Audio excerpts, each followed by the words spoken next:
சிவகாசி அருகே உள்ள நதிக்குடி கண்மாயில் தொடர்ந்து செம்மண் திருடப்படுவதை தடுக்க கிராம மக்கள் வேண்டுகோள் விடுக்கின்றனர். இந்த கண்மாயில் உள்ள நீரை கொண்டு 30க்கும் மேற்பட்ட கிராமங்களில் விவசாயம் நடந்து வரும் நிலையில் செம்மண் திருட்டால் நிலத்தடி நீர்மட்டம் குறைந்து வாழ்வாதாரம் பாதிக்கப்பட்டிருப்பதாக அவர்கள் வேதனை தெரிவித்தனர். இதுகுறித்து சிவகாசி வட்டாட்சியர் பாஸ்கரனிடம் கேட்டபோது நேரில் ஆய்வு செய்து மண் திருட்டை தடுக்க நடவடிக்கை எடுப்பதாக கூறினார்.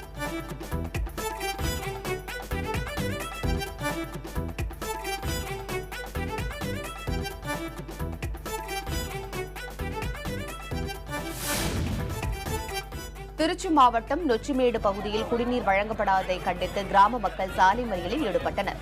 திண்டுக்கல் திருச்சி தேசிய நெடுஞ்சாலையில் நடைபெற்ற போராட்டத்தில் கடந்த 25 நாட்களுக்கும் மேலாக குடிநீர் வழங்கப்படவில்லை என பொதுமக்கள் குற்றம் சாட்டினர்.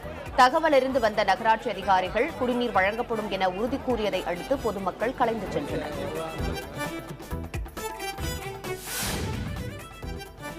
ஓட்டுரிமை போட்டு எங்களுக்கு ஒரு தண்ணீர் கூட இல்லாத நிலைமை எங்க ஊர்ல மட்டும்தான் இருக்கு. ஒரு டேங்க் முறைப்படி எந்த ஆக்ஷனுமோ நகராட்சியோ எதுவுமே எடுக்க கிடையாது. நாங்க அப்ப வாழ்றதே வீணா சார். ஒரு தண்ணி கூட அடிப்படை தேவைகள் கூட எங்களுக்கு கிடைக்கலனா வாழ்வாதாரம் இல்லாம நாங்க எப்படி வாழ்வோம்? குழந்தைகளை வச்சுக்கிட்டு அதுவும் இந்த வெயில் நேரத்துல பக்கத்து ஊர்ல போய் தான் நாங்க எல்லாருமே போய் பிடிக்கிறோம். எங்களுக்கு தண்ணீரே கிடைக்கிறது இல்லை. திருவண்ணாமலை மாவட்டம் ஆரணி அருகே 2 வீடுகளின் கதவை உடைத்து 43 சவரன் நகை கொள்ளையடிக்கப்பட்டிருக்கிறது. விவசாயிகள் தண்டபாணி, ஏழுமலை ஆகிய இருவரது வீடுகளில் இந்த கொள்ளை சம்பவம் நடந்துள்ளது.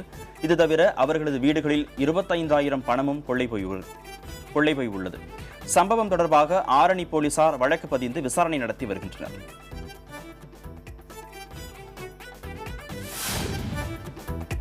திருவாரூர் மாவட்டத்தில் 3வது நாளாக வைகோவின் உருவ பொம்மையை எரித்து திமுகவினர் போராட்டத்தில் ஈடுபட்டனர்.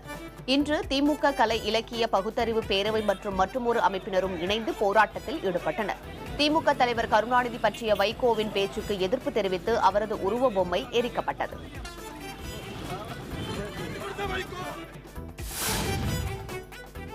விருதுநகரில் அறிவிக்கப்பட்ட அதிகாரப்பூர்வ அதிமுக வேட்பாளருக்கு எதிராக அந்த கட்சியினரே சுவரொட்டிகளை ஒட்டியுள்ளனர். வரும் சட்டப்பேரவை தேர்தலில் அதிமுக சார்பில் விருதுநகர் ஒன்றிய தலைவர் கலாநிதி வேட்பாளராக அறிவிக்கப்பட்டுள்ளார். அவர் முன்னாள் திமுக அமைச்சர் KKSSR ராமச்சந்திரனுக்கு ஆதரவாளராக செயல்படுவதாக கூறி அந்த பகுதி முழுவதும் சுவரொட்டிகள் ஒட்டப்பட்டுள்ளன. சுவரொட்டிகள் எங்கு அச்சிடப்பட்டன, அதனை ஒட்டியவர்கள் யார் என்பது பற்றி போலீசார் விசாரணை நடத்தி வருகின்றனர்.